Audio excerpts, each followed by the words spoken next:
So ito po ay araw ng Martes, no? Pizza Navy. Ayan po, tayo po ay bibili muna ng pagkain habang wala pa yung kumukuha ng aso. Sila po ay papunta na po raw dito, mga kalods. So yan po, ay bibili mo tayo ng pagkain ng aso para pagdating nila dito ay makuha na. Habang pinapakain po natin yung aso ay ate pong bibidyohan po, mga kalods. Ayan po, panoorin niyo po ang aking videos.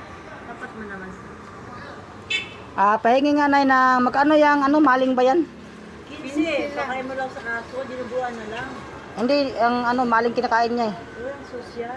Mamaling. Kasi nga para sa aso yan, yung malaking aso dito nga nakita nyo. Kasi kukunin na ng social welfare.